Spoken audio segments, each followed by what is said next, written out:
The story of the prophet Daniel.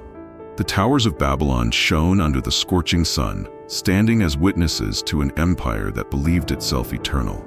In the streets of polished stone, merchants from distant lands paraded their wares. Fine fabrics from Phoenicia, spices from India, gold from Egypt. The sound of drums and trumpets filled the air, accompanying the pulsating rhythm of a city alive but dominated by the weight of absolute power.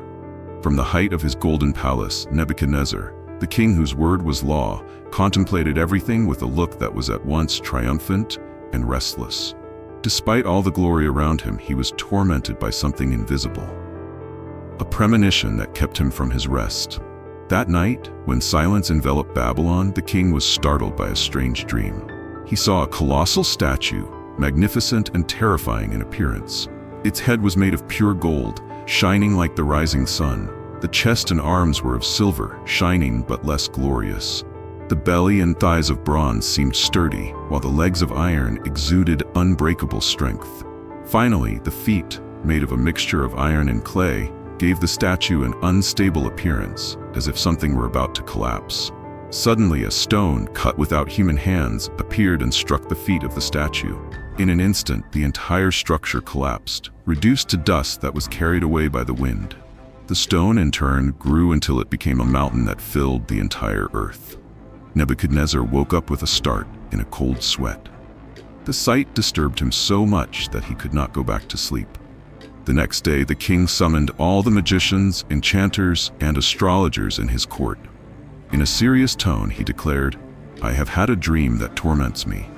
I want to know its meaning, but you must tell me the dream before I interpret it." The wise men looked at one another in confusion and fear. "O king, tell us the dream, and we will give you its interpretation," they replied. But Nebuchadnezzar was determined. "You want to deceive me with words. If you are truly wise, tell me the dream and then its interpretation. Otherwise, all of you will be killed, and your houses will be turned into ruins." The silence that followed was filled with despair. Unable to comply with the demand, the wise men begged the king for mercy, but he angrily ordered them all executed. Among the wise men was Daniel, a young Jewish exile from Jerusalem. Upon hearing of the decree, he sought out Arioch, the commander in charge of the execution, and requested an audience with the king, promising to reveal the mystery. Retiring to his room, Daniel summoned his friends, Hananiah, Mishael, and Azariah. Together they prayed fervently to the God of Israel, asking that the secret be revealed to them. During the night, Daniel had a vision in which God showed him both the dream and its meaning. Upon awakening, he praised the Lord, saying, "Blessed be the name of God forever and ever. To him belong wisdom and might. He reveals what is hidden and knows what is in darkness." Before Nebuchadnezzar, Daniel spoke with confidence but also with humility. "O king, the secret you ask for cannot be revealed by men, but there is a God in heaven who reveals mysteries.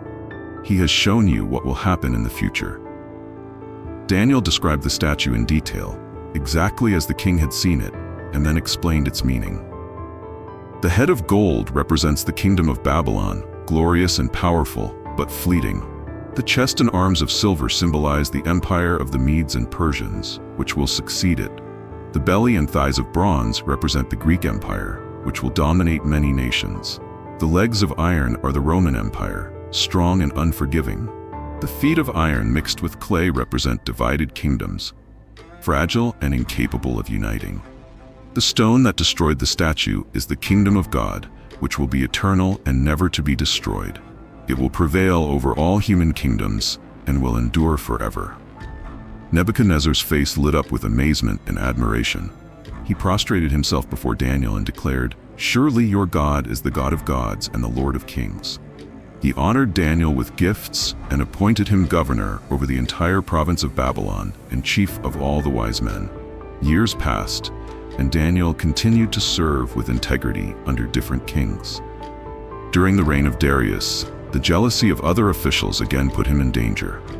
Knowing that Daniel prayed to his God 3 times a day, even with windows open toward Jerusalem, they conspired to condemn him. They persuaded Darius to issue a decree. Anyone who prayed to any god or man except the king would be thrown into the lion's den. When Daniel heard of the decree, he did not hesitate. He continued praying as always, knowing that his faithfulness to God was more important than his own life. The conspirators denounced him, and Darius reluctantly was forced to comply with the law. That night, Daniel was thrown into the lion's den, and the king, overcome with anguish, spent the night fasting.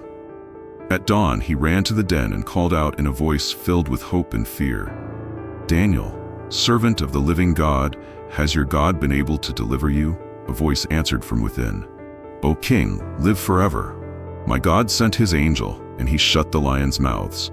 They have not harmed me, for I have been found innocent before God and before you." Darius ordered that Daniel be taken out unharmed, and then condemned his accusers to the same den, where they were promptly devoured. The king then proclaimed throughout his kingdom that Daniel's God was the living God, whose kingdom would never end. Daniel's faithfulness became an everlasting example of courage and trust in God, showing that even the greatest challenges can be overcome by faith and perseverance. I hope you enjoyed the video.